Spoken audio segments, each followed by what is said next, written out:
Hola, bueno, les quiero dar la bienvenida a todas, a todos y a todos. Bueno, esta es nuestra segunda, o nuestro segundo conversatorio que estamos haciendo con Poliglosa, que es nuestra revista digital, y bueno, además somos un grupo de mujeres que nos interesa mucho lo que es la literatura, la cultura, bueno, y en este caso vamos a hablar de viajes. Así que bueno, les quería dar nuevamente la bienvenida. Hoy vamos a hablar sobre mujeres viajeras. Les recomendamos ver un video sobre dos grandes mujeres viajeras de la historia argentina. Y bueno, nosotras tres, Vanina, Vanessa y yo, vamos a tocar algunos temas que se ven en ese video y otros temas como lo que sería viajar en forma lenta, lo que se llama slow traveling, y también lo que sería viajar en época de pandemia, que es justamente un tema que nos atañe a todas ahora, en estos momentos. Pero la idea es, cada uno va a tocar diferentes temas, diferentes puntos, pero la idea es que esto sea un conversatorio, es decir, después de que cada uno explique un poco sobre esos temas, que la que tenga preguntas o la que quiera hacer un comentario se pueda hacer. También es importante, sería importante que mantengan los micrófonos apagados, y cuando quieran hacer preguntas pueden o levantar la mano o pueden escribirla en el chat. Pero bueno, la idea es esa, compartir, conversar, hacer preguntas, inquietudes, lo que quieran compartir con todas. Bueno, vamos a comenzar.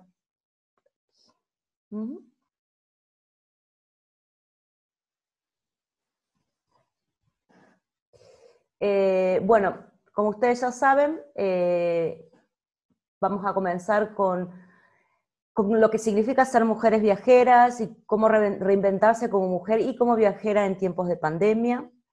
El viaje se presenta como una posibilidad de descubrimiento y autodescubrimiento que habilita la reflexión social, política y cultural. A lo largo de la historia, el viajar ha representado una forma de educación, emancipación y libertad para cientos de mujeres.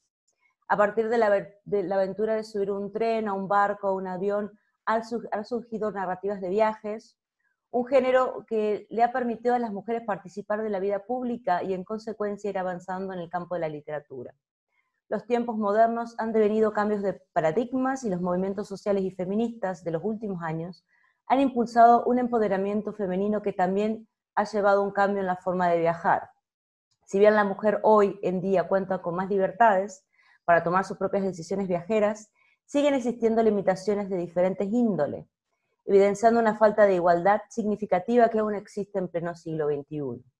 Este conversatorio es una invitación a la reflexión a partir de los diferentes significados que se le atribuye a viajar siendo mujer, el impacto que los viajes tienen en su vida y en sus diversos roles, tanto como migrante, turista y considerando las diferencias sociales. El advenimiento del COVID-19 también ha generado un gran impacto en el modo de viajar. Esta nueva modalidad presenta un gran desafío para las mujeres a la hora de proyectar viajes, presentando varios interrogantes. Y estos son algunos de los interrogantes que queríamos compartir con ustedes. ¿Cómo ha cambiado y cambiará la forma de viajar siendo mujer a partir de esta pandemia? ¿Cómo poder viajar de forma más sustentable? ¿Cuáles podrían llegar a ser los desafíos de la nueva normalidad viajera? Bueno, estos son interrogantes que planteamos y bueno, que a lo largo de este conversatorio trataremos de ver si podemos responder o no, ¿no? O sea, también pueden quedar ahí en el tintero.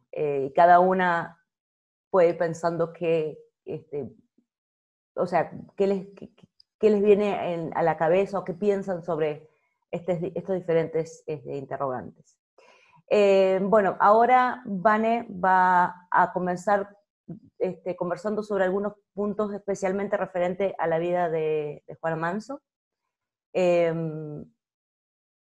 Por ahora, ¿todo bien? ¿O alguien tiene alguna pregunta? ¿No?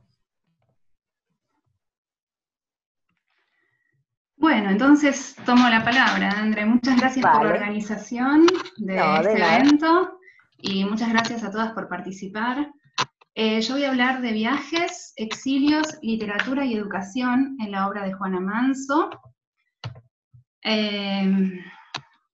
Bueno, después se pueden hacer todas las preguntas que quieran, como bien dijo Andrea. Bueno, empiezo entonces. Para referirme a la producción de Juana Manso, 1819-1875, es necesario comentar brevemente cuál es el contexto de producción en el que su obra se inscribe. En el plano internacional, cabe destacar que el movimiento feminista ya poseía presencia en Europa, fundamentalmente en Francia e Inglaterra. No hay que olvidar que sus primeros pasos formalizados comenzaron luego de la Revolución Francesa, debido justamente a que la Declaración de los Derechos del Hombre y del Ciudadano no incluía a las mujeres. Pero, dado el periodo de mayor actividad de Juana Manso, a la autora se la asocia con la segunda ola feminista. Si bien sabemos que los movimientos no tienen una división tajante entre sí en términos cronológicos, sino que son olas que en determinados momentos se superponen. Entonces, la llamada segunda ola feminista, desde mediados del siglo XIX hasta mediados del siglo XX, ve surgir una serie de congresos por mujeres y hombres para mujeres. Esos congresos dan como resultados documentos, y si bien el reclamo por el sufragio universal ya era parte de la agenda feminista desde sus orígenes, fue en este periodo en que finalmente se efectiviza, en Nueva Zelanda por primera vez en 1893. En esta segunda ola, las mujeres comienzan a publicar, a tener acceso a una educación superior. Aquí nos detenemos un instante para movernos del panorama internacional al sudamericano, puntualmente al contexto en el que escribe la autora en cuestión. Juana nace, como dijimos, a mediados de la primera mitad del siglo XIX, es hija de un inmigrante andaluz y de una joven argentina. Desde pequeña se interesa por idiomas y música, al punto en que realiza sus primeras traducciones del francés al castellano, siendo aún una adolescente. La familia simpatizaba con los ideales de Mayo, es decir, con la Revolución de 1810 y la consigna de fundar una nación en base a las ideas libertarias. Por tal motivo, en el año 1839, durante la dictadura de Juan Manuel de Rosas, su familia se exilia en Montevideo debido a persecuciones y amenazas que sufría en el territorio de Buenos Aires. En Montevideo ya se encontraba la generación del 37, una generación de escritores e intelectuales exiliados debido al gobierno rosista, entre los cuales estaban nada menos que Esteban Echeverría, José Mármol, Juan Bautista Alberdi. Otro intelectual considerado parte de dicha generación, Domingo Faustino Sarmiento, también se exiliaría por segunda vez en 1839, aunque en Chile, desde donde luego escribiría el Facundo. Una vez en Montevideo, el padre de Juana Manso publica las traducciones que su hija había realizado. La joven continúa escribiendo poemarios, episodios históricos, y toma contacto con las ideas de la generación del 37, por entonces exiliada allí. La familia se traslada luego a Río de Janeiro, donde ella conoce al violinista brasileño Francisco de Sá Noronha, con quien se casará, tendrá 2 hijas, realizará viajes por América Latina y Estados Unidos.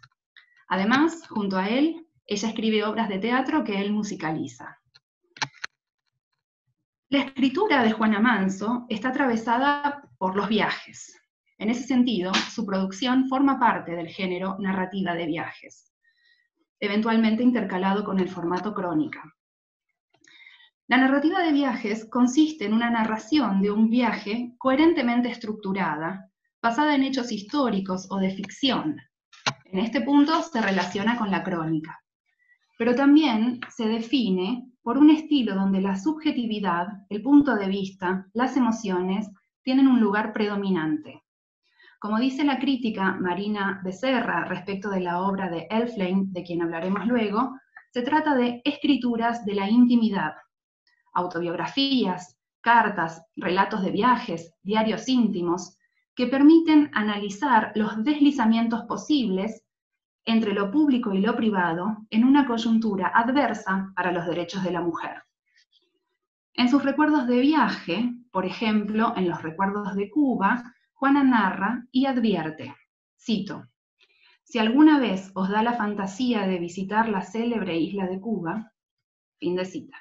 Es decir, se dirige a lectores, lectoras, a quienes orienta en su posible viaje al mismo tiempo en que relata su experiencia. Cito: por una bella mañana del mes de abril de 1848, subíamos a bordo de la goleta La Antilla. Era este un elegante barquito construido en Cádiz. Fin de cita. También cabe destacar la nostalgia en su texto Recuerdos de Brasil, donde el interlocutor es nada menos que Brasil. Allí, Juana confiesa su amor y tristeza por este país. Cito: siempre que hable de ti, Brasil, lo haré con entusiasmo, porque has sido por muchos años mi patria adoptiva, y estás ligado a mi corazón y a mi pensamiento por un altar y dos tumbas. El altar en que ligué mi destino al destino de otro, las tumbas de mi anciano padre muerto en la emigración, y la de mi primer hijo, muerto antes de nacer. Fin de cita. Como vemos, la nostalgia, las emociones, la memoria, juegan un rol muy importante en su literatura. De regreso a Río de Janeiro, en 1852, Juana lanza la publicación Jornal de las Señoras, un periódico en el que no solo se contaba con su propia escritura, sino que allí invitaba a las lectoras a escribir cartas, recomendaciones de moda y estilo. Es decir, que Juana está realmente comprometida con la participación femenina en las actividades públicas, en este caso el jornal. En 1854, luego de la muerte de su padre, la separación con su esposo y la caída de Rosas, que sucede en el año 1852, Juana regresa a Buenos Aires, donde continúa publicando el jornal bajo el nombre Álbum de Señoritas. Allí declara, cito: todos mis esfuerzos serán consignados a la ilustración de mis compatriotas, y tenderán a un único propósito: emanciparlas de las preocupaciones torpes y añejas que les prohibían hasta hoy hacer uso de su inteligencia, enajenando su libertad y hasta su conciencia. Fin de cita. Y más adelante señala: he de probar que la inteligencia de la mujer es su verdadera virtud. Por estas convicciones y vehemencia, por sus apariciones y discursos públicos, Juana ha sido criticada, burlada y apodada Juana la Loca.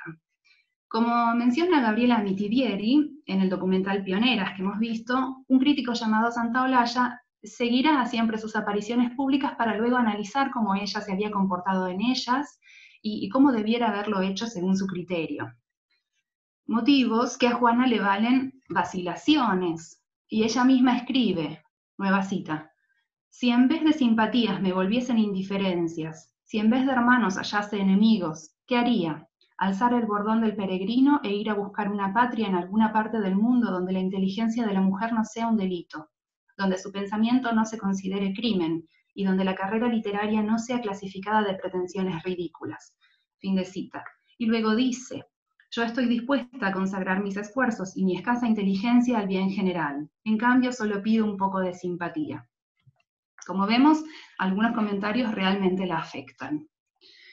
Sin embargo, siendo considerada una loca, simpatizará y formará una amistad sólida e intelectual con otro apodado loco, Sarmiento, a quien conoce en 1859, presentados por José Mármol. Ambos habían viajado a la cosmopolita Estados Unidos y comparten no solo un ideal emancipador, sino que creen en la educación como el motor del progreso. Juana también sentirá una identificación muy fuerte con Inglaterra, destacando que esta nación, cito, llamó a la abogacía ilustrada para escribir los artículos de la ley que protege a la mujer contra el despotismo brutal que la agobiaba, y reivindicando su derecho natural y legítimo, revalida su capacidad intelectual, dando garantías a su dignidad individual. Fin de cita.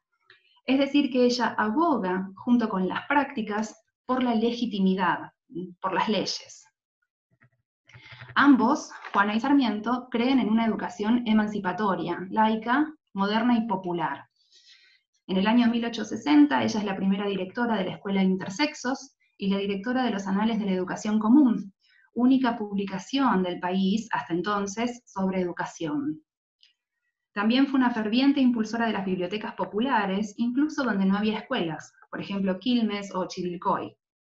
Su modelo se basaba en la idea de hombres y mujeres en igualdad de condiciones, y si bien ella murió en 1875, fue una feminista ineludible en la promulgación de la Ley 1420, sancionada en 1884, Ley de Educación Común, Gratuita y Obligatoria. Cierro con unos versos de su poema A Italia, que se encuentra incluido en el poemario Una Armonía, escrito en Montevideo durante su exilio de 1844, para redondear esta idea de la ilustración y la emancipación a través de los viajes, y como presagio de la patria que esta generación fundaría también para las mujeres. Dice allí, cito, «Yo que soy en este suelo, pobre flor de la llanura, que nació en la inculta pampa sin perfume ni hermosura». Fin de cita. Como hemos visto, Juana supo transformar ese dolor en acción, en lucha política feminista e ideales emancipatorios. Y 40 años después de este poema, es decir, en 1884, el país tendría la mencionada ley, escuelas, discípulas que continuarían e intensificarían la labor de esta viajera y escritora romántica. Muchas gracias.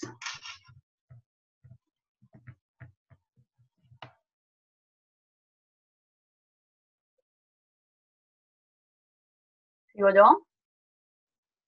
Sí, yo pensaba, bueno, no sé si alguien quiere hacer algún comentario o una pregunta o algo. Muchas gracias, Vane. Súper interesante.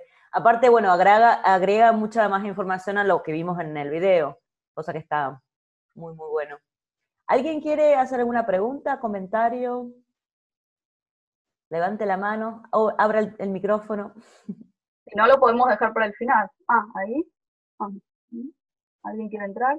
Sí, ahí está. O si no, lo Lo dejamos todo para el final. ¿Sí? Vale, sí. Bueno, yo voy a compartir pantalla.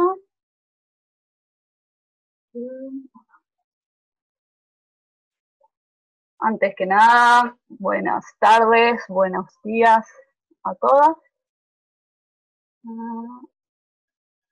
Ahí está. ¿Se ve, no? ¿Se ve? ¿Sí? Bueno. Yo no voy a hablar, digamos, no voy a hacer un raconto de Ada María Elflein. Voy a tomar algunas puntas que me resultaron interesantes para abrir algunas posibilidades de preguntas, ¿no?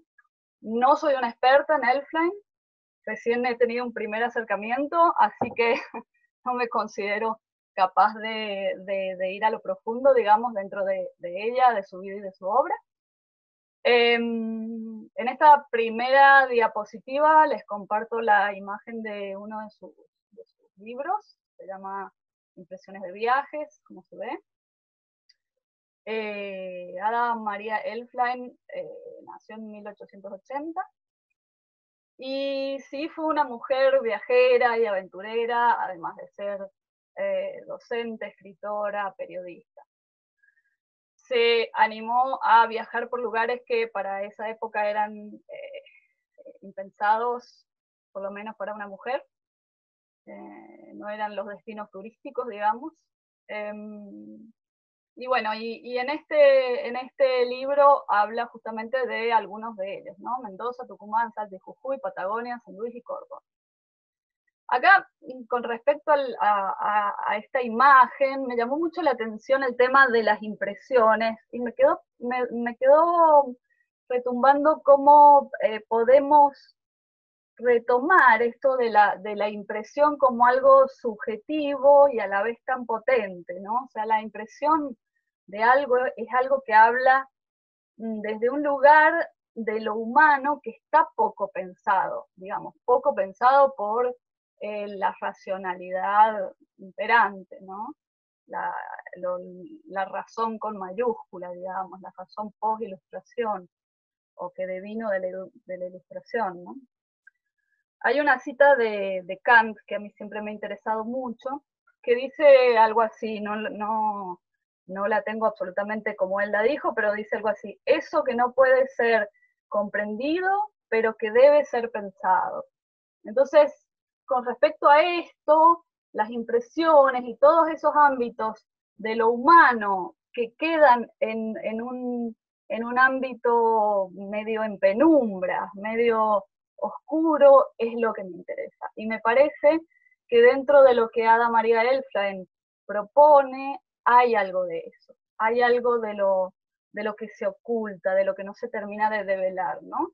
Y que tiene que ver con justamente esos ámbitos de lo humano que, de lo que quizá debiéramos, a lo que quizá debiéramos abocarnos un poco más, aunque sea para lograr otras conjunciones, ¿no?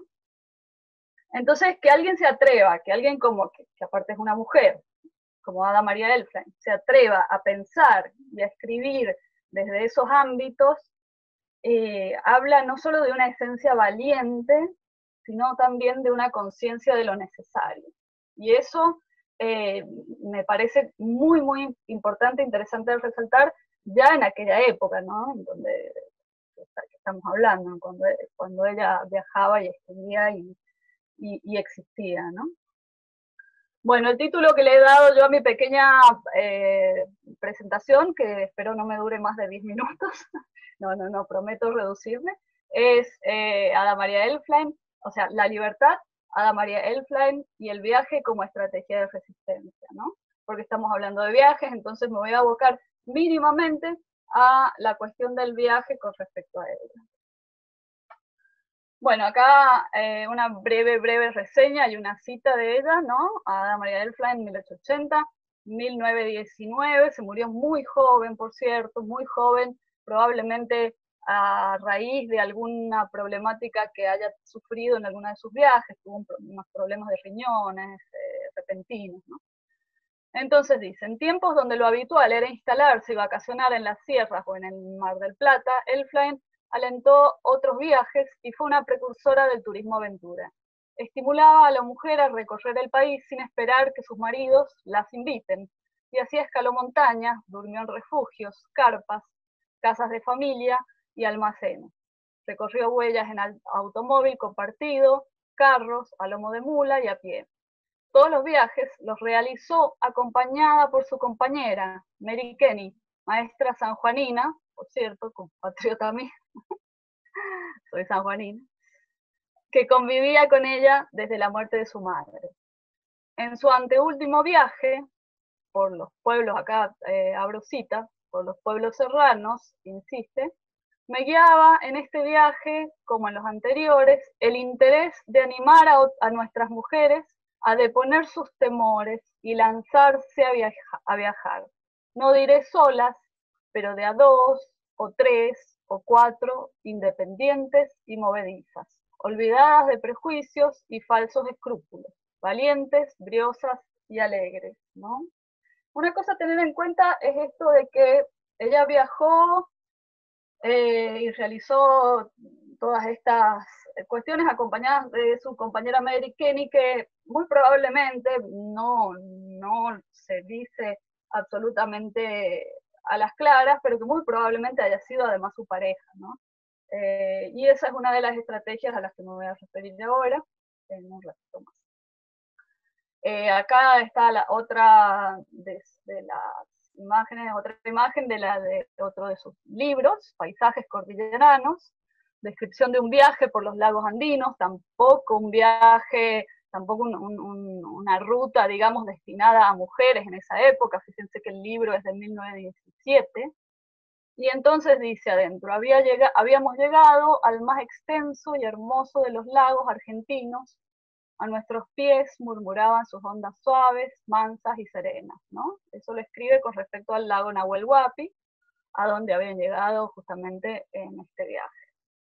Entonces yo tengo 4 preguntas a partir de esto, que son lo que me interesa con el planteo de estas preguntas es que podamos abrirnos a nuevos pensamientos. Digamos que no estoy esperando que nos las respondamos, sino que lo conversemos, lógicamente, que aparte creo que es el sentido de cualquier pregunta, ¿no? ¿Cuáles son las posibles estrategias de liberación de los que no habitan en un sitio y o sexualidad previstas y o permitidas por el sistema?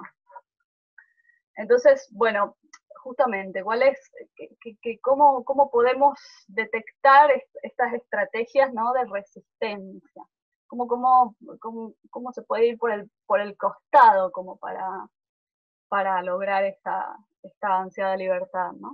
La segunda, en el caso de Elfline, ¿fue el viaje una estrategia para sortear además los mandatos obligatorios que debían asumir las mujeres dentro del orden social? Justamente, o sea, a lo que me estoy refiriendo acá es al mandato patriarcal de tener que casarse, tener hijos, y ocuparse más bien de lo de adentro, de la casa y de todas estas cuestiones, ¿no? El ejercicio de liberación mediante el viaje aventurero posibilita habitar un mundo más justo y amable. Esa es una tercera pregunta, que tiene que ver con sortear los mandatos heteronormativos. O sea, la hipótesis sería que esa era la posibilidad que tenía Elfline de poder convivir realmente con su pareja, ¿no? De poder convivir en un mundo en el que le fuera un poco más amable. La cuarta y última pregunta ¿es la crónica considerada género menor, salgo de la vida de Elfline, también una manera de resistir en un mundo en el que lo único que parece valer es el relato tecnocientífico? Y acá me meto un poquito en las cuestiones de géneros literarios o géneros no literarios o narrativos o de escritura más bien, porque la crónica o el ensayo y todos estos han sido, o incluso en cierto sentido la ficción, la narrativa, no sé, me da temor a asumir cosas habiendo gente que sabe tanto, ¿no? de estas áreas, pero han sido estos géneros también considerados géneros menores porque justamente se hacen cargo de una subjetividad que no es abarcable del todo, ¿no? De una cuestión que linda los límites, digamos, de lo que pueden llegar a percibir o a entender con la razón tecnocientífica o con la razón con mayúscula, ¿no? Eso es lo que... Bueno, y acá al final, en la última diapositiva, lo que traigo como para concluir, digamos, brevemente esta intervención de 10 minutos, son tres citas de tres mujeres, de tres viajeras también, que he buscado citas que a mi modo de ver tienen que ver de alguna forma con la libertad, con el viaje, con la libertad o con la libertad en general, que es de lo que yo he decidido tomarme, ¿no? Entonces la primera es de Elfline. A mi juicio, viajar es la forma eficientísima de educación física y moral. La mujer extiende sus propios horizontes, adquiere conocimientos valiosos y desarrolla energía que son fuerza vital, latente en todas las mujeres, condenadas por ambientes de ficción o por necesidades profesionales a vivir ovilladas durante meses o años en las ciudades, en aulas o en oficinas. Me llamó también mucho la atención de esa cita la palabra ovilladas, ¿no? Tener que vivir enroscadas, metidas adentro de sí, ¿no? Después paso a la siguiente cita, es de Violeta Parra, y a mí me hace pensar en un anhelo de libertad. Paso lunas enteras mirando el cielo, con un solo deseo en el pensamiento, que no descienda herida mi palomita, la que viene fundida a los elementos. Paloma ausente, blanca paloma, rosa naciente. Y la última es de María Elena Walsh, que fue otra viajera, otra feminista, también otra mujer que vivió con su pareja mujer, ¿no? Otra lesbiana. Cuando voy a dormir, cierro los ojos y sueño con el olor de un país florecido para mí. Gracias.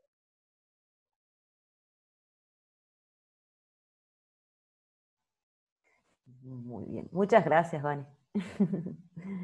Bueno, ahora no sé si alguien tiene alguna pregunta o algún comentario.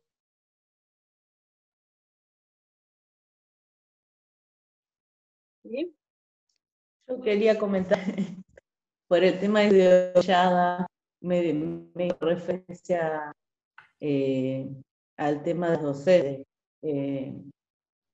La verdad que no tenía en el registro cuando estuve haciendo hace 2 o 3 años un curso y hablábamos de la docencia en 1800 y todo eso. Había como un digesto, un estatuto docente, de que la docente debía dedicar de pleno a la escuela, no podía tener relación con los hombres, o sea, no podía tener vida propia si quería ser docente. Y la verdad que me había impactado un montón. Si quieren lo voy a buscar porque yo lo tengo que tener acordado entre los libros. Me parece que sí. Y la verdad que era esos mandatos que había en las instituciones. Entonces me llamó ese tema de Ovillada dentro de o dentro de una institución. Me llamó mucho la atención. Sí, sí, sí. Igual es una palabra muy descriptiva, una palabra está muy buena, muy interesante. Sí, que aparte hace referencia quizá a alguna actividad de la mujer, ¿no? Como ovillar, desovillar o tejer, sí. Pero también eso que está ovillado habla de un encierro, en cierto sentido, ¿no? Sí, tal cual. Bueno, ¿alguien más quisiera compartir algo o preguntar? En realidad no somos tantas, quizás podríamos abrir los micrófonos si quieren, no sé. Como se sientan, si cómodas. Si funciona mejor un debate, digamos, con los micrófonos abiertos, por ahí podemos plantearlo así. O si no, dejamos para el final, como quieran. Bueno, dale, seguí vos, Andrés, seguí vos. Bueno, sigo yo. Bueno, bienvenidos a los que entraron más tarde. Les doy la bienvenida de nuevo.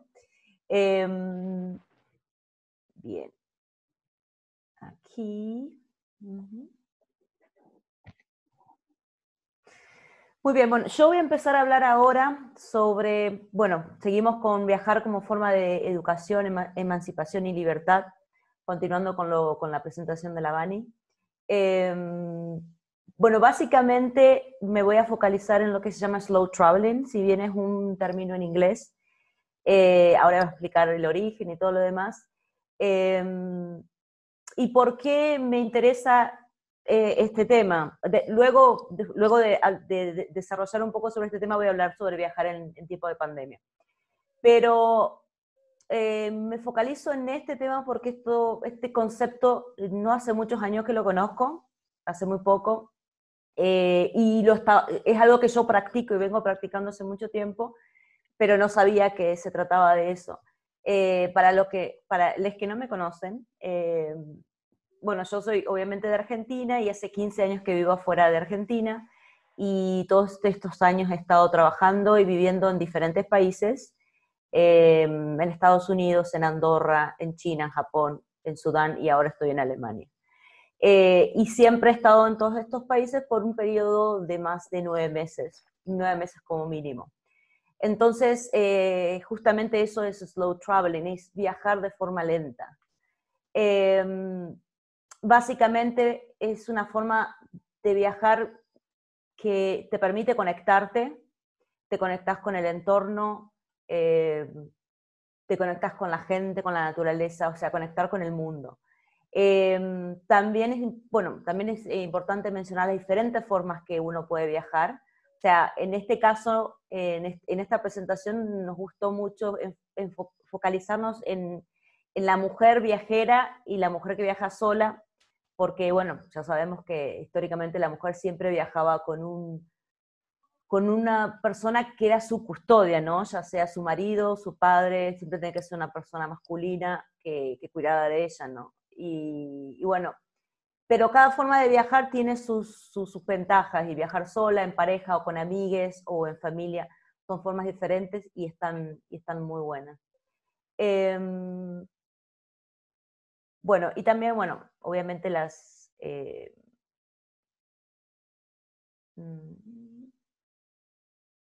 bien.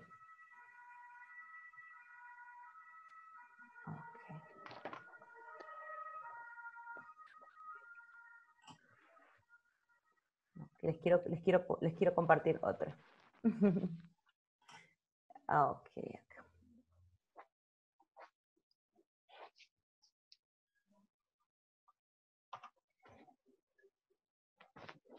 Muy bien.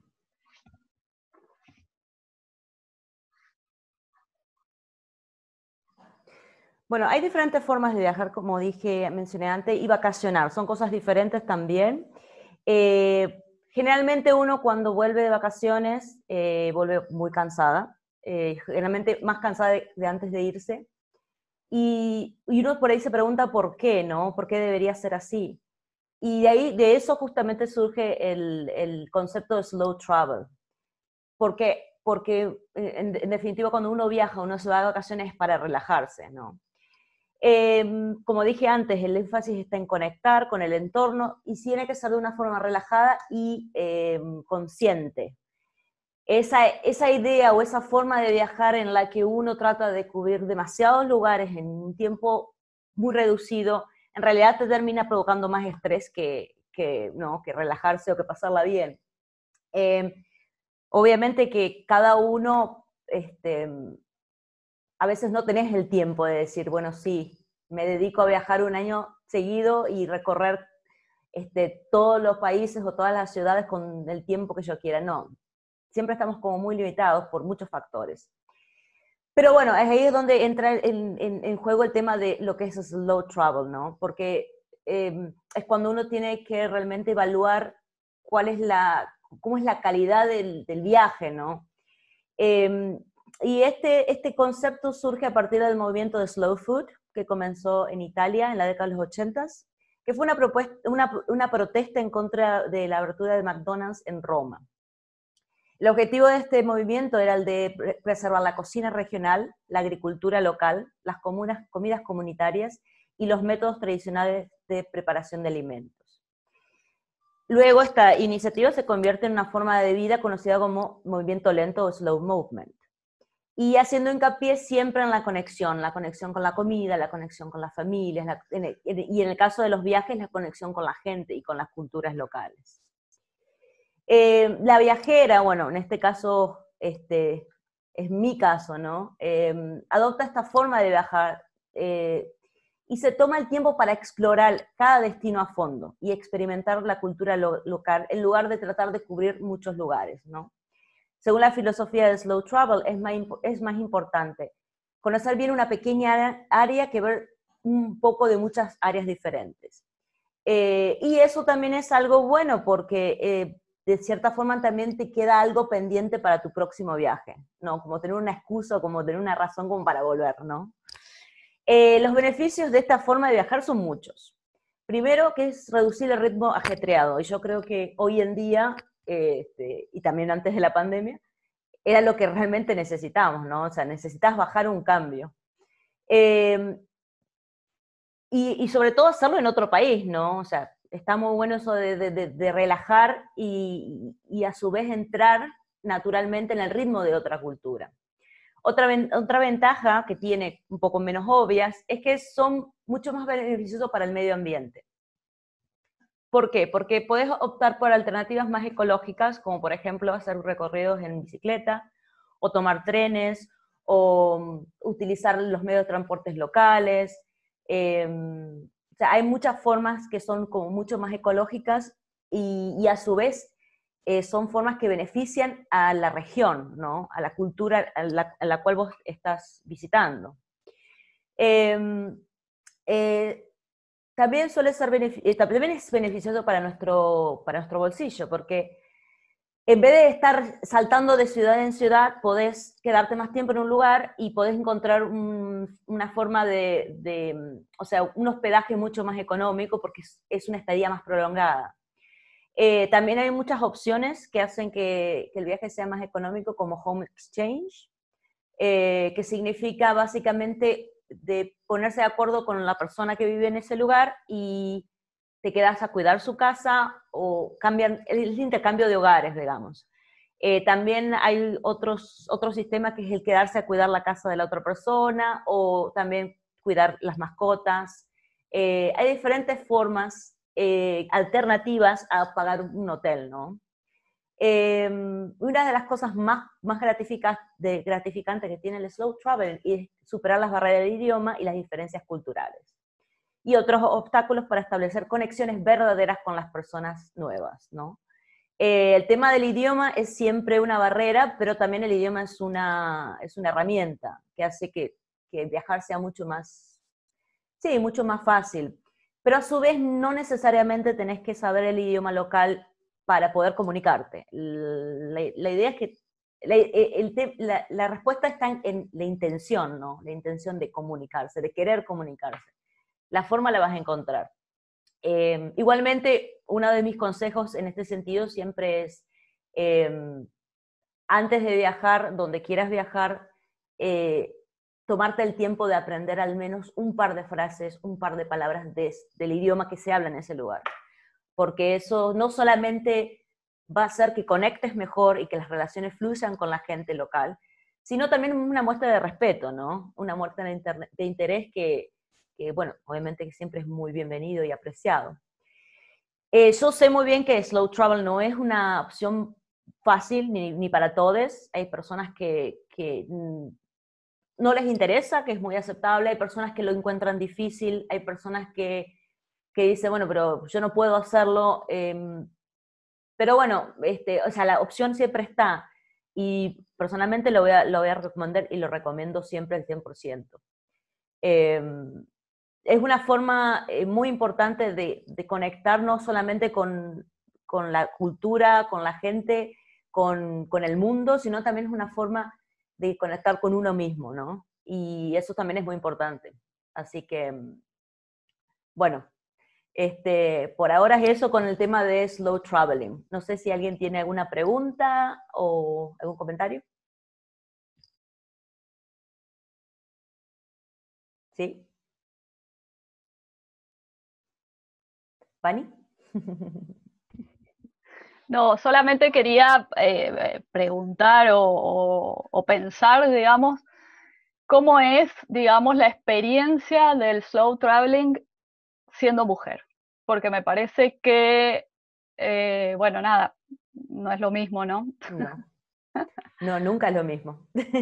Lo que pasa es que eso tiene, o sea, eso tiene que ver con la condición de ser mujer, porque lamentablemente siendo mujer, vayas donde vayas, sea el país que sea la región que sea, más o menos seguro, pero siempre salís y siempre estás con esa idea o ese temor de que algo te puede pasar. De que justo estás en el lugar incorrecto, en el momento indicado y algo te... Siempre estás con ese temor porque tenemos esa condición de ser mujer y bueno, y tenemos cuerpos vulnerables. Entonces, eso siempre está. Pero vos, por ejemplo, porque vos de nosotras, al menos de nosotras tres, de La Vane, yo y vos, sos la que más conoce de este tema, ¿vos tomás, digamos, recaudos especiales o sentís que tomás, digamos, en consideración ciertas cuestiones que claramente las tenés que pensar por esta razón? Sí, absolutamente. Sí. Aparte, a ver, hay lugares en los que yo siempre he sido más reticente de ir. O sea, yo he decidido, bueno, quiero irme a China, me fui a China más allá, fue uno de los desafíos más grandes de mi vida. Pero bueno, obviamente que siempre hago una búsqueda antes de irme a un lugar, o sea, una búsqueda en general, ¿no? De la cultura, también de la seguridad del lugar, o sea, un montón de cosas. Pero me acuerdo muy bien cuando estaba en Japón, que tenía algunos compañeros que eran, bueno, tenía compañeros que eran de diferentes países, y algunas que eran de la India, por ejemplo, y yo tenía muchas ganas de ir a la India, y la mayoría de esas personas me dijeron, no te vayas a la India sola. Y yo, o sea, pensaba, o sea, ¿qué tan diferente va a ser, qué tan peligroso puede llegar a ser en comparación con Latinoamérica? Que Latinoamérica tiene lugares muy, muy difíciles, ¿no? Especialmente para una mujer. Pero sin embargo, me lo han dicho muchas personas, me han contado situaciones bastante desagradables, y bueno, y en definitiva dije, no, intentaré otro lugar, ¿no? Porque a veces como que sí, tú eres tus límites, ¿no? Por más aventurera o viajera que seas, pero siempre hay un límite. Claro, claro. Sí. Sí, Vane. Yo tengo otra pregunta. El slow traveling incluye también esta idea de conectar con el lugar y en el momento en que se cumplen los objetivos, ya sea descubrir cómo es la cultura, descubrir cómo es la comida, descubrir cómo es el lugar, se pasa a otra etapa, a otro punto del viaje, o el tiempo en el slow traveling justamente no está estipulado de antemano. Es algo que se va viviendo durante. Sí, está muy buena tu pregunta, Vane. En general, bueno, el tema, en los viajes hay un tiempo estipulado. Los primeros de 6 y 9 meses, en el caso de cuando viajás, me refiero a viajás y vivís en un lugar, como fue mi experiencia. Entre los 6 y primeros 9 meses es lo que se llama el periodo de enamoramiento con el lugar. O sea, vos llegaste ahí y todo es perfectamente maravilloso, y ahí te pones a comparar con Argentina y decís, ay, sí, porque en mi país es esto. Y todo es lindo, y todo es hermoso, y todo es perfecto. Pero ya pasaron alrededor de los 9 meses y ahí ya empezaste a ver qué es lo que te jode, ¿no? Y ahí empezaste como que, y esto es no sé qué, y uy, no, pero acá... Y ahí es cuando empezás, ay, no, pero en Argentina era mejor, me quiero tomar unos mates, me quiero comer un asado. Y a partir de ahí pasás por ese periodo de que ya te estás dando cuenta que no todo es tan lindo, y no todo es color de rosa. Y después es cuando vos empezás, obviamente depende de las actividades que hagas, o sea, si estés trabajando, estudiando, el círculo de amistades que tengas, etc. Hay muchos factores en juego. Entonces, a partir de ahí es cuando vos decís, si me quedo en este lugar con sus ¿no? ventajas y desventajas, o no, ya está, suficiente. Me quiero ir a otro lado o me vuelvo a casa, ¿no? Y ahí, después de esos 9 meses y de ese periodo de que te estás dando cuenta que no todo es tan lindo, viene el periodo de que tengo que tomar una decisión. O sea, necesitas tomar una decisión. O te quedás y los problemas no superan a las virtudes que tiene el lugar, o te vas, ¿no? Sí. Bueno, ¿alguien más tiene una otra pregunta o comentario? ¿O seguimos? Sí, dale, Ro. Andrea, bueno, hola a todas y a todos. Me quedé pensando en esto de la época shakespeariana, ¿no es cierto? Cuando viajar para las mujeres era tan complicado que tenían que ir disfrazadas de hombres, y cuando hasta la literatura o el teatro reproducía esto, ¿no es cierto? Y lo naturalizaba. ¿Cuántos siglos después vos seguís diciendo que es algo diferente para las mujeres? Y bueno, lo dejo a manera de pensamiento, digamos, como para seguir pensándolo en qué atrasados estamos en algún aspecto y en cuántas formas seguimos estando vulneradas, ¿no es cierto? Sí, totalmente de acuerdo. O sea, siglo XXI y todavía estamos en desigualdad de condiciones. Es así. O viajar como mujer no es lo mismo que viajar como un hombre. Y esto te lo puede decir toda la mujer. Obviamente que es algo que también se ve mucho cuando haces slow travel. Está mucho la diferencia de clases sociales. A lo mejor una mujer que tiene una posición económica alta, una mujer privilegiada, no lo ve, porque claro, porque ella, o sea, no tiene esas necesidades, no ve esas desigualdades porque las tiene cubiertas de otra forma, ¿no? Tampoco es lo mismo viajar de vacaciones, no es lo mismo migrar, no es lo mismo exiliarse. Entonces son todas cosas muy diferentes, conceptos muy diferentes, y que, o sea, traen otras cuestiones, ¿no? Ujú. Inclusive, bueno, yo lo he visto mucho en muchos de los países donde he vivido, la diferencia que existe entre lo que es ser migrante y lo que es ser expat, ¿no? Expat también es un término en inglés que significa expatriado, y mucha gente no sabe, o sea, cuál es la diferencia. En realidad no hay diferencia, o la diferencia es connotacional, ¿no? Porque un expat es justamente una persona que viene de un país, o sea, viene generalmente de un país hegemónico, un país mal llamado primer mundo, a migrar a otro país, mal llamado primer mundo, por cuestiones laborales, y generalmente son posiciones jerárquicas altas, y van con todas las comodidades, y son generalmente personas y familias blancas, ¿no? Entonces, ese es un concepto, a diferencia de la migración, que el concepto de migración siempre es como que trae aparejada esa idea de un movimiento forzado, de que una persona se tenga que ir de algún lado, de tenga que dejar su país para ir a buscar un lugar mejor.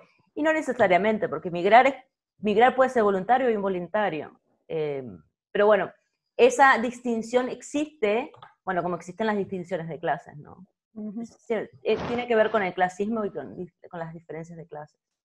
Claro, y aparte los expats siempre son bien recibidos, o casi Claro. siempre, o sea, son bien recibidos, bien tratados, que es algo que a los migrantes no nos pasa siempre, ¿no? O sea, sobre todo si migramos de un país tercermundista a uno primermundista. Claro. Pero bueno, nos hemos corrido un poco del tema de Sí, mujeres sí. viajeras, aunque algo lo toca. No, aparte, son cosas diferentes. Una mujer Sí. expat no es lo mismo que una mujer migrante. No, Que en no. realidad, en teoría, sería lo mismo, pero no lo es.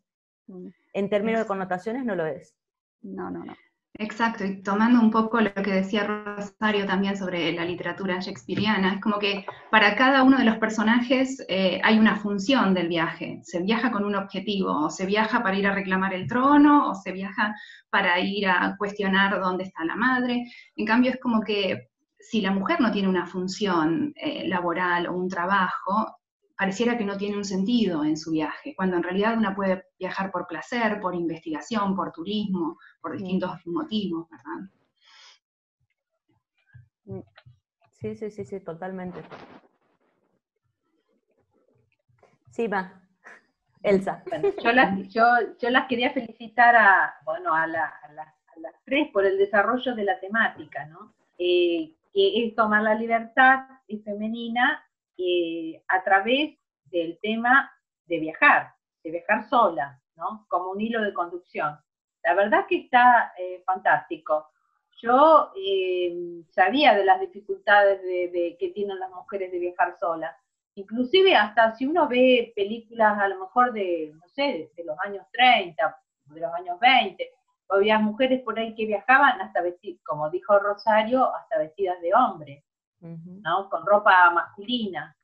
O sea, realmente está muy, muy bueno. Y esto del slow travel está bueno como para tomarlo como filosofía de viajar un poco más tranqui, de poder detenerte en los lugares y bueno, conocer más a los lugareños, a la historia del lugar. Es otra manera, ¿no? Es otra manera. Y bueno, con respecto a las diferencias, ya sea de los modos de emigrar o de ser expatriado, o de ser turista y de las condiciones, y bueno, las diferencias están en todos los ámbitos, ¿no? Nada más felicitarla, la verdad que es hermoso el tema, ¿eh? Muy bueno, muy bueno.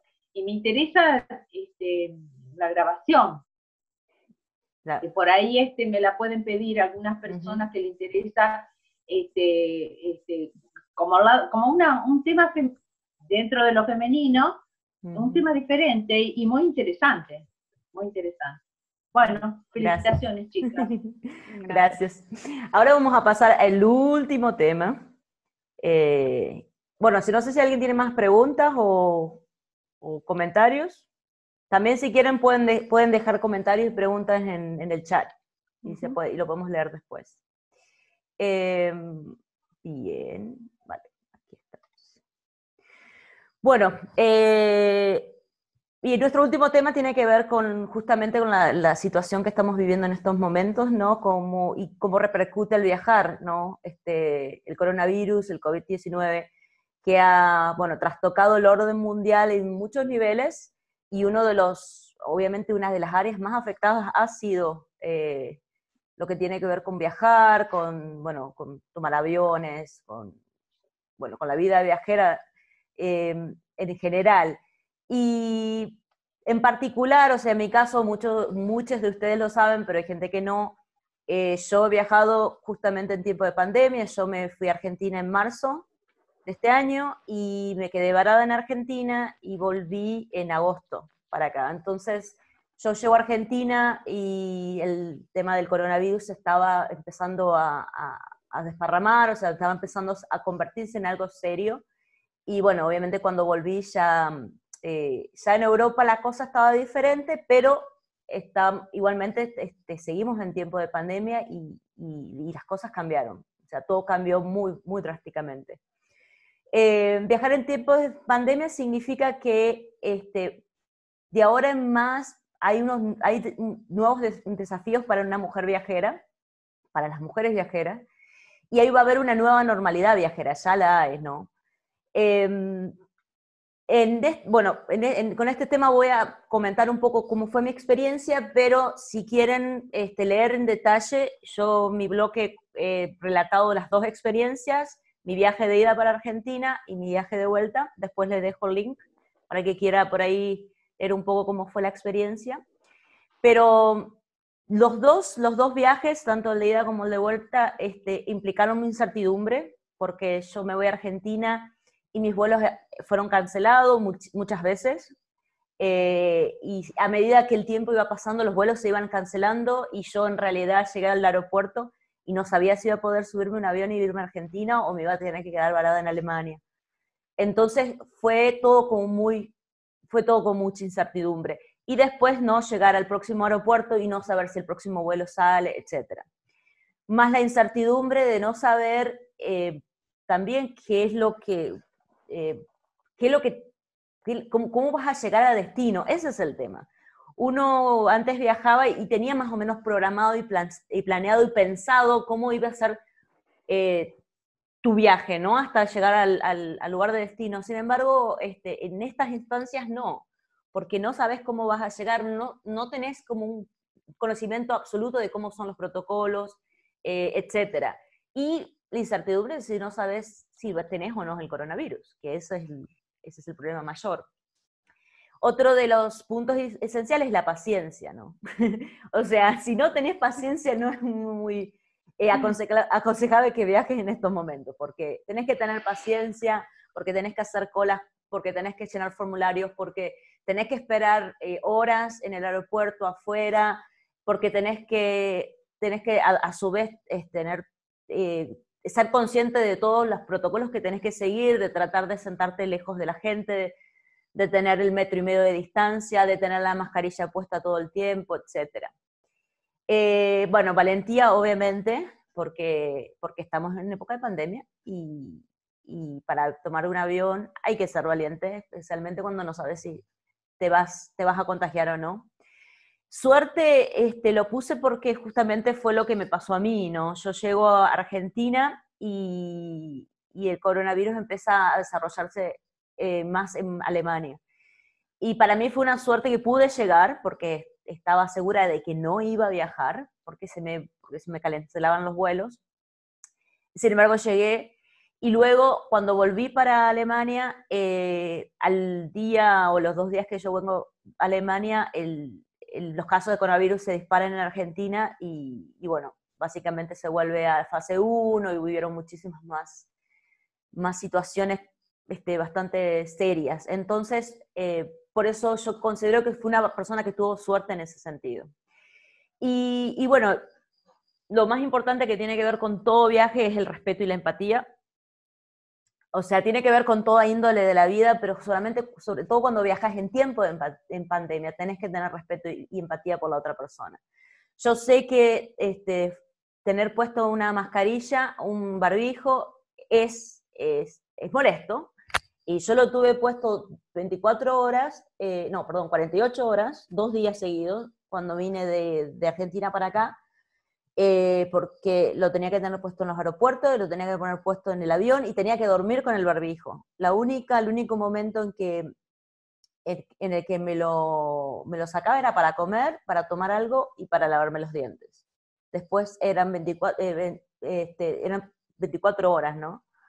Pero bueno, no solamente uno lo tiene que hacer por uno, sino uno lo tiene que hacer justamente por el otro, ¿no? Por el otro, porque hay un virus, simplemente por eso. Y si crees o no crees en el virus, pero bueno, la otra persona sí, y la otra persona la tenés que cuidar. Básicamente es eso. Ahora, como yo lo he dicho anteriormente, es un momento en donde hay un reordenamiento en el mundo, en donde va a haber una nueva normalidad, y yo creo que el viajar tiene que ir hacia una forma mucho más segura y mucho más sustentable. O sea, hay que cuidarse, uno tienes que cuidar al otro, y también hay que cuidar el planeta. Entonces hay que buscar sí o sí una forma que sea más sustentable para hacer nuestro viaje, nuestra experiencia más armoniosa, donde haya mucho más disfrute, más consciente, y como ya dije antes, también más conectar con el otro, ¿no? Y conectar con el lugar, con el entorno, con la cultura, y sobre todo, ¿no? Mucho más amigable con el medio ambiente. Así que, bueno, no sé si... Bueno, tengo unos tips que les había puesto acá. No sé si quieren que los comparta ahora o tienen preguntas y lo comparto después. ¿Qué les parece?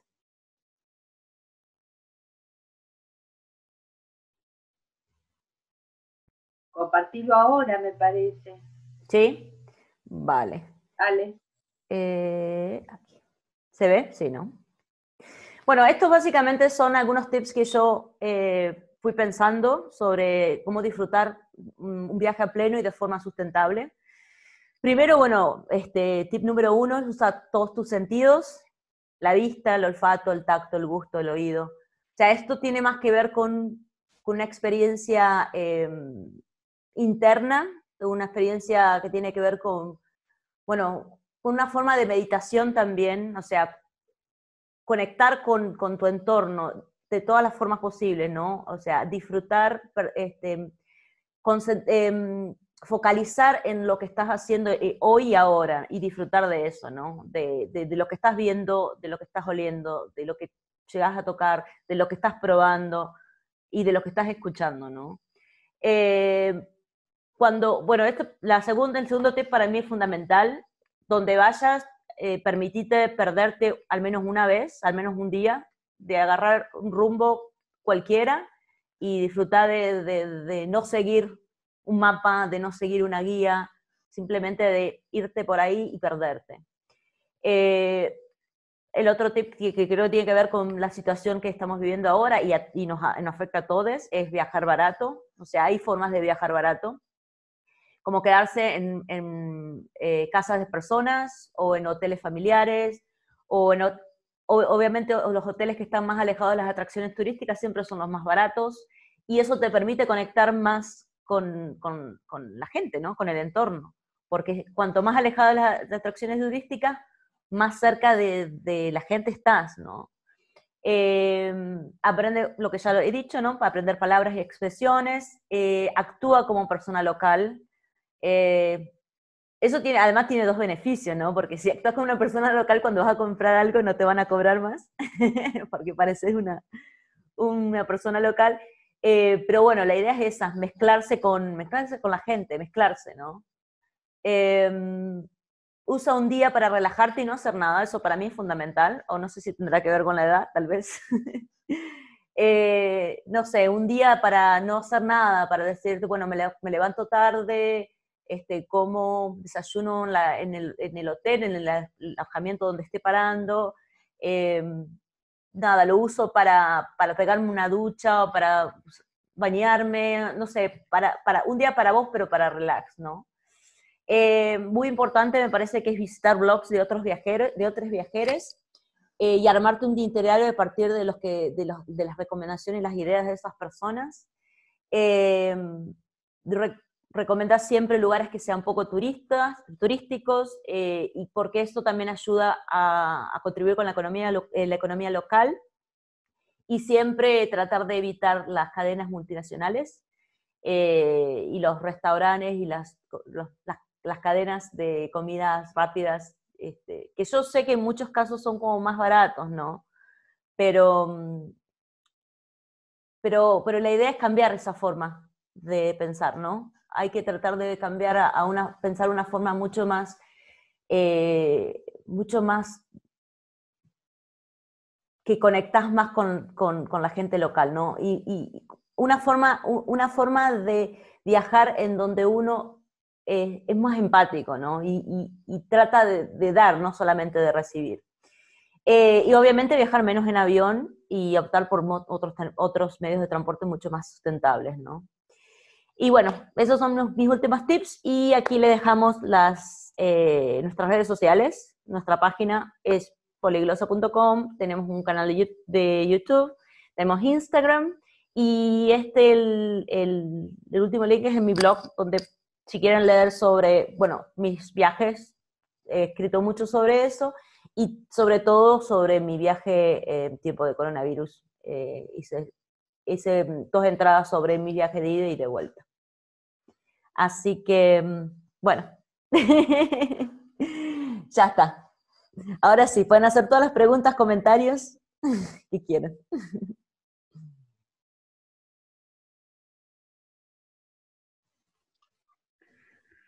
Bueno, yo digo algo.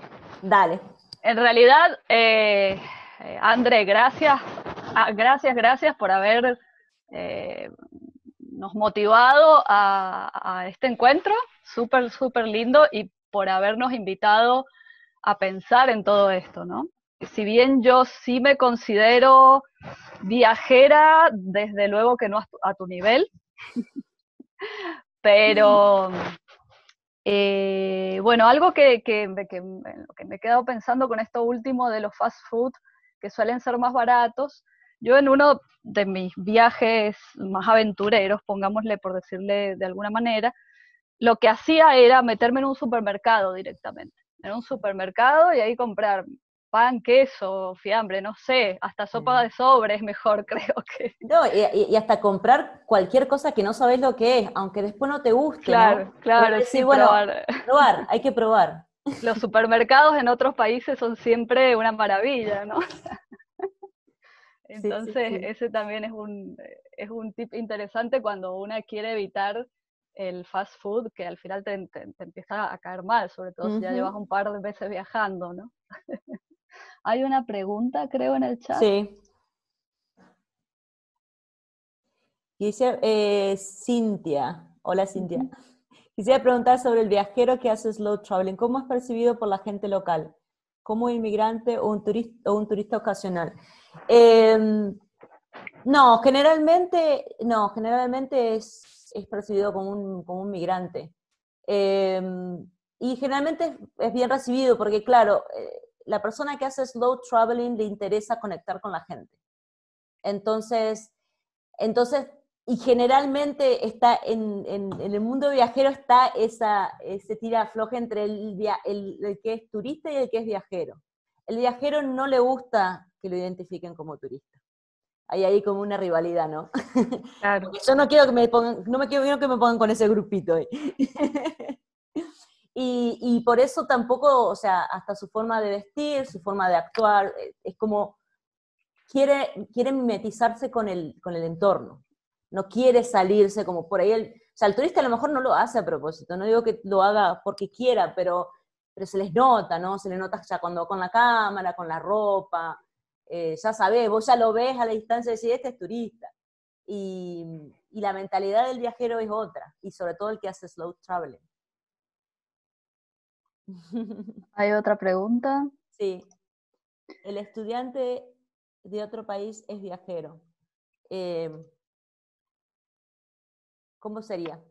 Y yo creo que en mi caso yo fui estudiante durante 2 años y medio en otro país y no, migrante. O sea, porque ya estás viviendo, o sea, te venís a insertar en una cultura, venís a vivir en una cultura, venís a hacer lo mismo que tienen que hacer las otras personas, ¿no? O sea, en el tiempo en el que yo estudiaba, no, a mí me da la sensación de que yo era percibida como migrante, ¿no? De hecho, me preguntaban muchas veces si me quedaba acá y eso, o sea, como acá donde finalmente todavía estoy, yo que venía de paso. 18 años después. 18 años de paso. Pero sí, no, sí, totalmente. Ya como estudiante formas parte de la sociedad, aunque seas de otro país, ¿no? Un estudiante internacional, un estudiante extranjero, extranjera. Hay otro comentario. Son como condición de viajero o turista. Eso con respecto a... no me queda claro eso. Sí. No, lo que yo te quería comentarle es que es como dos condiciones diferentes. El viajero es como lo relatan ustedes, y el turista es como otra condición, ¿no? Porque como dice Andrea, tal vez no sea premeditado el tema, sino son maneras de pensar o posturas frente a la vida, tal vez. Creo que son más posturas frente a la vida, ¿no? Yo igualmente creo que el turista tiene más que ver con una cuestión vacacional, me parece. Claro. Que el turismo va por ese lado, ¿no? En cambio el viajero no se va de vacaciones, el viajero quiere vivir esa experiencia, ¿no? Sí. Entonces creo que va por ahí. Y una condición no invalida la otra, o sea, podés ser viajero y turista. Claro, A veces, sí, tal cual. A veces lo sos, ¿no? Bueno, nos ha pasado a todos, ¿no? Sí, tal cual. Sí. Igualmente el turista tiene como en ese vestir turístico, el sombrero, la máquina de fotos, tiene como una presencia en donde hay algo del orden del poder, ¿no? O sea, hay una cuestión ahí, ¿no? Yo vengo acá a registrar qué hay en este lugar, una cuestión tipo etnológica, ¿no? Que se está manifestando ahí. Turista y consumista, quizás. También. Se suele dar en los turistas que son de nacionalidad china, que son identificados por su etnia, pero además por la tecnología que llevan encima. Tenés razón. Y ahí sí, te da sensación como más de poder. Tal vez poder adquisitivo, pero poder al fin. Sí, claramente. Igual que los alemanes que se van a España. O sea, cuando hay un montón ahí con sus máquinas y sus... Y ya se los ve de lejos que son alemanes. O aquí en el norte argentino, alemanes y franceses. Hay muchos turistas, alemanes y franceses en el norte, tal vez Salta y todas las provincias, Jujuy, la Quebrada de Humahuaca, toda esta zona tan atractiva sobre todo para franceses y alemanes, bueno, también se identifica por la etnia y por la tecnología que llevan encima. Tal cual.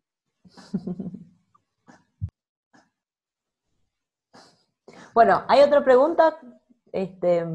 ¿Comentario? Yo agregaría algo por ahí, pensando en esto de crónica que había surgido al principio. En cuanto al género, quizás es algo que surge también con los principios del periodismo o con la idea de la función de ser un reporter y de contar lo que es la noticia, ¿verdad? Lo que está sucediendo, qué, cómo, cuándo, dónde, etcétera, pero donde empieza a tener un lugar la impresión, justamente la subjetividad del cronista. Sucede con los diarios de Colón, sucede también con las escenas norteamericanas de José Martí, es decir, el cronista ya empieza a poner su mirada en la noticia periodística. De hecho, Martí era corresponsal para el diario La Nación de Mitre. Entonces es como que se produce ese juego y sí, en principio es un género menor, luego se consolida con la trayectoria de los autores o autoras. Claro.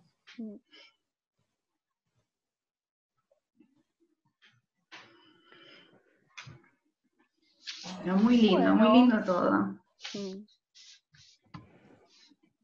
También está la importancia, cómo a través de los años, también la importancia, ¿no?, de los viajes, que siempre fueron registrados. Eso en términos generales. Sí. Como tomando como eje central del conversatorio viajar, digamos, y ampliando los sentidos, cómo es la necesidad de dejar registrado, cómo es la experiencia. Eso también llama la atención, o por lo menos a mí. Es verdad. Sí, aparte, bueno, ese es un concepto que hace mucho tiempo que ya lo vengo pensando, el hecho de, hay una frase que dice que los viajes se viven 3 veces, ¿no? Cuando se los planea, cuando se los experimenta y cuando se los recuerda. Y esa, digamos, que es la función de lo que serían las crónicas de viaje, o lo que en la actualidad son los blogs de viaje, ¿no? Entonces, es como, no solamente tener registrado tu viaje y tus impresiones, por lo menos lo que yo hago en mi blog, porque en ese sentido es muy personal, y mi forma de escribir es muy personal. Pero es también esa, ¿no? Esa necesidad de tener que plasmarlo, o sea, no sé, es como una sensación de que tenés que plasmarlo porque es algo muy especial, o es algo único, ¿no? Y también tener la oportunidad en un momento futuro de poder volver a releer esas notas, a releer esas escrituras y decir, bueno, qué bien. O cómo evolucioné, o cómo cambió, y todo eso, ¿no? Claro, es que creo que para la persona que viaja o que tiene esa necesidad viajera y qué sé yo, el viaje puede parecer un lugar común lo que voy a decir, pero lo voy a decir igual. El viaje es como una cuestión que tiene que ver con el autodescubrimiento, ¿no? O sea, con saber qué hay ahí en mí. Sí. Entonces, creo que por eso también está esa como necesidad quizá de registro, de recuerdo, de esa otra que viaja también soy yo, ¿no? Que cuando estoy en mi casa quizá no soy esa, porque una no tiene la misma rutina, una no hace las mismas cosas. Entonces ya cuando toda la circunstancia cambia, y bueno, cambia la persona, ¿no? Sí, tal cual. Sí, no, indudablemente el viaje tiene que ver con los cambios. Una no viaja de la misma forma cuando tiene 20, ni 30, ni 40, y me imagino que cuando tengamos 80, espero seguiremos viajando. Claro. No va a ser lo mismo, pero igualmente ya está bueno eso, ¿no? Aparte, otra cuestión que tiene que ver también con los cambios, que bueno, ya sabemos que a partir de la pandemia todo ha cambiado y todo va a cambiar más todavía. El hecho o sea, vuelvo a hacer hincapié en el hecho de viajar de forma más lenta y más relajada, bajando un cambio, también por el hecho de que ahora las opciones van a ser más limitadas, ¿no? O sea, todo este problema, todo el tema del COVID ha llevado a que los precios de los vuelos se incrementen muchísimo, y también ha llevado al quiebre de muchas empresas, aerolíneas en todas partes del mundo. Entonces, eso lleva a que haya todo un cambio y haya menos opciones. Que nosotros estábamos, sobre todo los que hemos vivido en Europa, estás muy acostumbrada a esas múltiples opciones de vuelos súper baratos y que en 2 horas estás aquí y allá, ¿no? Y ahora eso va a estar mucho más limitado. Viajar va a ser mucho más caro. Entonces, y ese es un tema en el que no nos hemos metido del todo, si bien vos has dicho varias cosas, pero a mí, la verdad, sinceramente, viviendo de este otro lado del charco, donde toda mi familia está allá, como en el caso de ustedes también, digo de ustedes, de Andre y de Vane, es un tema que me aterra, o sea, me aterra en el sentido de, bueno, ¿y ahora cómo, no? claro. Pero bueno, habrán opciones, así sea que sean no tan fáciles como las que hemos tenido hasta ahora, ¿no? Pero sí, es toda una cuestión, como todo lo que se viene, que no sabemos qué es. Tal cual. Y por eso mismo, o sea, por eso mismo me gusta hacer un hincapié en el hecho de que ya que ahora las opciones van a estar mucho más limitadas, es que hay que priorizar en un viaje de calidad. Si vas a viajar, si vas a poner todo tu potencial, tu tiempo y tu dinero en un viaje, que sea un viaje de calidad, sino como que, no sé, no tiene como mucho sentido, ¿no? Especialmente en estas situaciones, ¿no? Sí. Y es lo que también creo que te ayuda a valorar mucho más el viaje, ¿no? Que ya no es, si me tomo un avión y me voy. No, ahora es otras perspectivas, es otra forma de valorar la forma de viajar. Sí, tal cual. Sí, sí.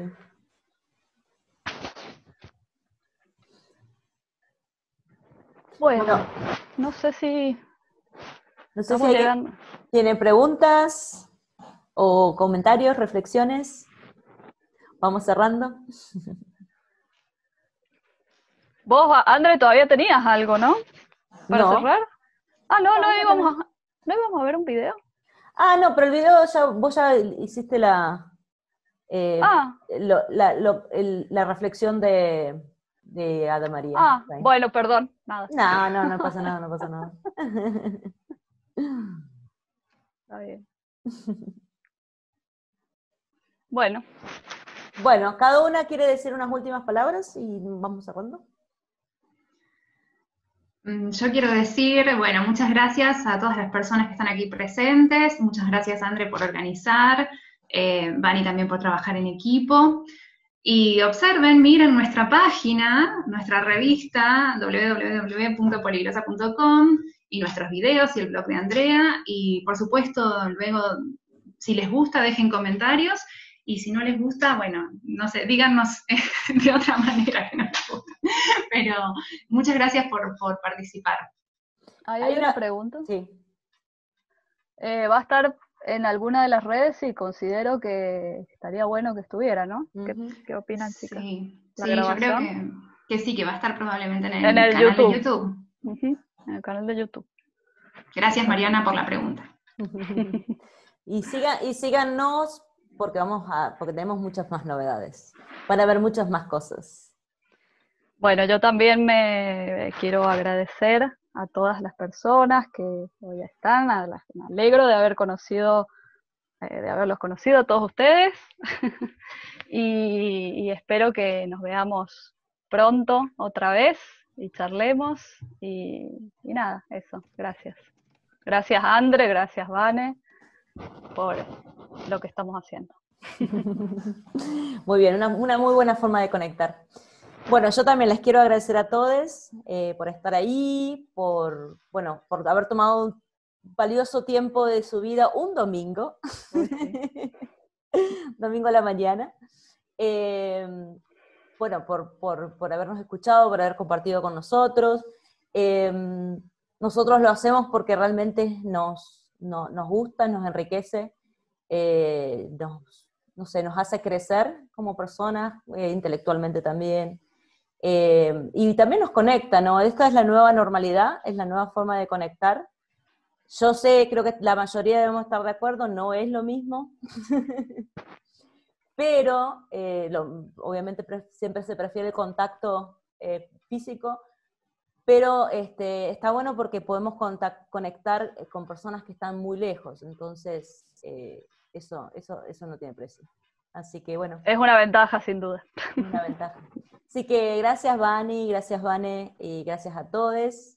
Y nos estamos viendo en la próxima. Bueno, aplauso.